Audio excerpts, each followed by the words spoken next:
Hiya! Good morning mga kabilabs. Before ko i-share sa inyo ang room tour and skincare routine, mag-pray muna tayo. Papasalamat tayo kay Lord na tayo ginising. Open the lights and devotion and read the Bible bago natin ayusin ang ating kama.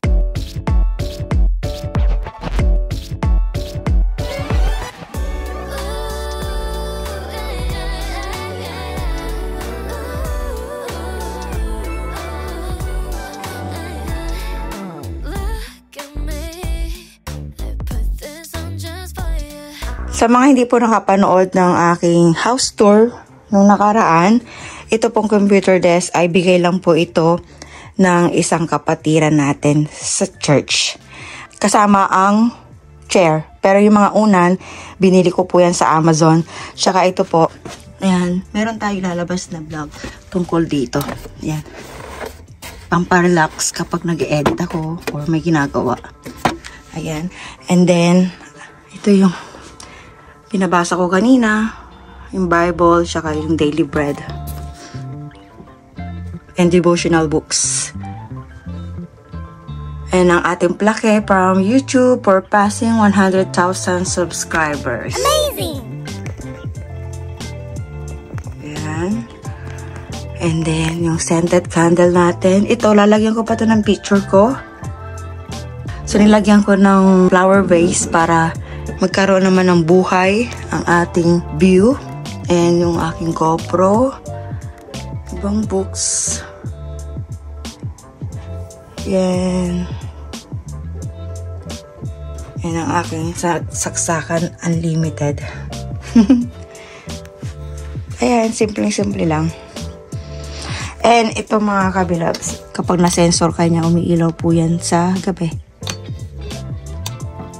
Okay, from here, ayan, ito naman yung ating bintana. So, may problema po ito mga kabilabs. Hindi ko siya may sira po yan. So, mina-manual para mabuksan siya manual. Ayan, ang ganda ng panahon ngayon. Ang sarap magkala sa labas. Okay. So, from here, dito ko nilalagay yung aking mga tripod para madaling makuha. Heater po yan, saka cooler. Parang electric fan ba? Yan, so mag-alas 9 na ng umaga. Ayan. Ito, matagal, nung December pa to hindi ko pa napapaprint or wala pa akong time na mapaprint ng picture. And tada! Gustong-gusto ko ito mga kabilabs kasi ayoko na nakakalat yung mga sapatos namin. Gusto ko organize and galing po ito sa katas ng pagpasok ko sa anak ko sa aming work. Nakatanggap po ako ng 50 pounds. Para ka ako may remembrance yung gift card na natanggap ko mula sa aming nursing home. Dati po kasi nakatambak yan, patong-patong lang po. Ang pangit tignan. From Amazon din po ito mga kabilabs. Kung gusto yung order ng ganito, ililink ko po sa description box. Ayan. And yung mga drawer, mga lagayan namin ng mga anik-anik. So, dito naman yung toilet. Pero dito muna tayo sa wardrobe. Yan, diyan namin nilagay yung mga maleta sa taas. Yan yung mga bag ko. Nasa taas din siya. Para madali ko siya makita kasi di ba minsan pag may lakad tayo, hindi natin alam kung ano yung gagamitin natin. So, nilagay ko sa visible para dati kasi nakatago po yan sa maleta. Tuwing umaalis ako, nakatambak lang siya. So, sayang naman kung hindi nagagamit. So, ayan. Ito kay hubby to. Ito yung akin. May upuan tayo dito kasi di ba minsan pag galing tayo sa work or galing, gusto natin maupo, maglalagay ng medyas. So, or may gusto kaming abutin, kailangan ng upuan. Ayan. So, ito yung ating kwarto. And, hindi ko na bubuksan. Bubuksan ko pa ba? So, ito yung kuha natin sa Scotland. Tada! Yung lagayan ko ng damit. Nakaseparate yung sa bra, sa mga undies, and sa mga medyas. So, hindi ko maayos yan mga kabilabs kasi to be honest, kulang sa akin yung isang ganito. Yung isang ganan, kulang.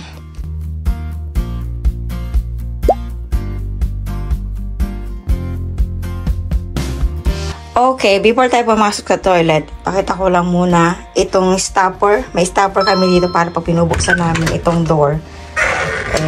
Hindi siya sumasara ng kusa. And may timbangan kami dito. Huwag yun ang alamin. Parang timbang ko ngayon. Masakit. So, binuksan ko na yung ilaw. And tada! Ito yung ating toilet. And, yeah. So, yung video natin ngayon mga kabilabs ay about sa skincare. So, naka-ready na siya dyan. Ito yung shower area namin. Ito yung laundry basket namin. Tissues. And yung towel namin mag-asawa, magkaiba. Ito yung akin, ito yung sa kanya. Ayan. And may radiator dito. Dito ko nilalagay yung aking mga clip. Ayan. Ito yung toilet. Ito yung bin. And yeah. Skincare na tayo! Wait lang, kabilabs. Nalimutan ko palang i-flex ang aking hand wash dito. Meron tayong hand wash and meron tayong hand lotion na nabili ko sa TK Maxx. And ito, favorite ko as of the moment, itong lip shiner. Ginagawa ko siyang lipstick. Pero maganda kasi ito mga kabilabs. So, before we start, ito po yung ginagamit ko. Meron tayong facial wash. Meron tayong eye serum. Meron tayong moisturizer. Yun lang. Ito sa buhok po kasi ito eh. Pang ano to, glossy. And by the way ulit, papakita ko lang to. Meron tayong tissue dito mga kabilabs. Kasi, yan ang ginagamit kong pang tuyo ng aking face. Meron tayong headband dito na ginagamit ko pag maghihilamos. And itong suklay. Ito ang ating suklay. Kasi makapal ang ating buhok. And hand towel.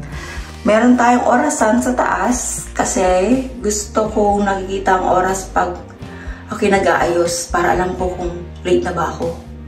Or kapag ako ay naliligo, kailangan nakikita ko kung malilate na ba ako. Tatagalan ko pa bang maligo or magmamadali na ba ako. So, yun. Let's start! Yan. Yan ang use niya mga kabilab. And syempre, mag-toothbrush muna tayo. Paubos na yung ating toothpaste.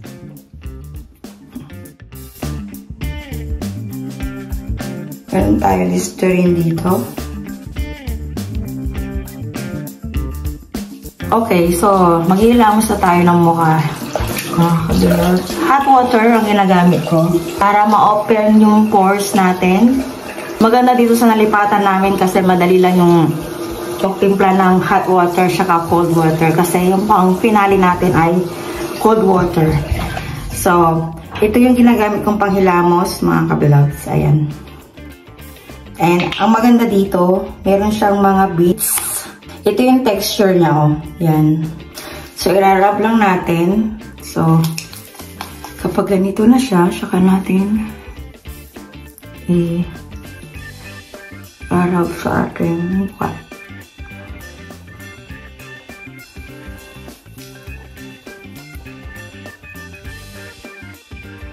Kaya isama na rin natin ng leeg.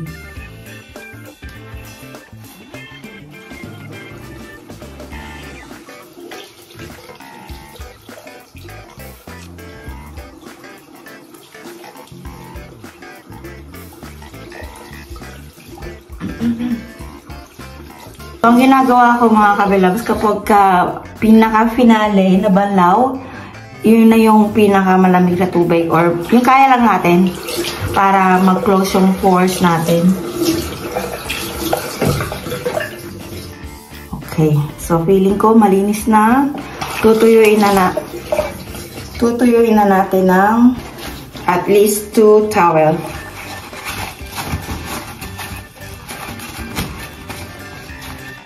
Pagkatapos ko maghilamos at tuyuin ang aking mukha, hindi na ako gumagamit ng toner.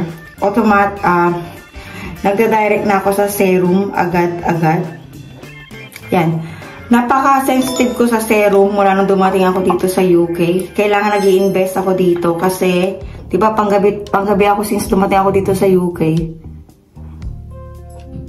So, kailangan ko siyang alagaan or kailangan ko mag-invest para dito sa aking eye bags.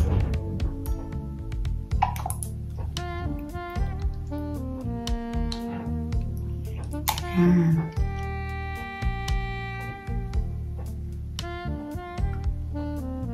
Medyo pricey lang siya mga kabilabs. 18 pounds. Yung ganito kaliit. And ginagamit ko siya twice a day. Morning and night. Yan. So, dito lang sa lower part ng ating eye.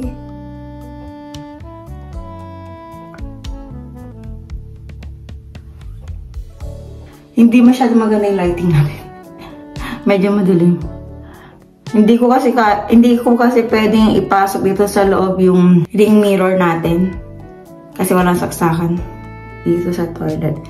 Okay, sunod naman, pag feel ko na na-absorb na ng skin ko yung serum, saka naman ako mag-a-apply ng moisturizer. So, ano siya? The Body Shop Vitamin C Glow Boosting Intense Moisturizer. Hydron Intense. Wow, intense talaga siya. So, ito yung texture niya mga kabilabs. Tada! Ayan, paubos na. So, aware naman siguro tayo mga kabilabs na kailangan protektahan natin to. Yung loob para hindi siya mapasukan ng bacteria. So, ang ginagawa ko, nagsasalin ako dito. And bigay lang to sa Body Shop. Nung namimigay sila. Ang nakalagay dito dati ay ganito rin pala mga kabilabs. Vitamin C din, or moisturizer din. Actually, nagtry lang din ako. Trinay ko lang. Meron kasi silang pinamimigay. Pag bumili ka sa kanila ng kahit anong product, meron silang giveaway. So, nagtry ako. Humiyang naman sa akin. Kaya, binalikan ko siya. Ito na yung binili ko ngayon. Ayan. So, yan lang yung everyday routine ko. And so far, satisfied naman ako dito sa aking routine. Kasi acne prone talaga ako ever since. And pagdating ko naman dito sa UK, thanks God. Kasi nahiyang naman ako. Hindi naman ako tinigyawat na. Hindi na bumalik yung dati kong problema. Though may makikita kayong mga pores dyan. Yan yung mga pinagbakasan. Okay. So, ganyan lang. And yung sinasabi ko sa inyo kanina, gumagamit ako ng every time na maghihilamos ako at magtutubrush, hindi pwedeng walang something na nakalagay sa aking lips kasi ayoko ng dry. Yung ginagamit mo ay dry. Ayoko ng ganong feeling. So, ito rin yung ginagamit ko sa labas. Halimbawa, may lakad or mag-church. Ayan. Ano lang kasi siya, natural. Natural lang yung kulay niya, saka masarap sa pakiramdam. Parang ang lambot ng lips. Pero pag everyday lang, ito yung ginagamit ko sa Vaseline. Paubos na siya. Kapartner ng aking headband. So, ayun. Iikot ko nga kayo mga kabilabs. Kasi yung hindi ako satisfied sa lighting. Ayan. So, ito siya. Ayan yung lips. Parang bagets.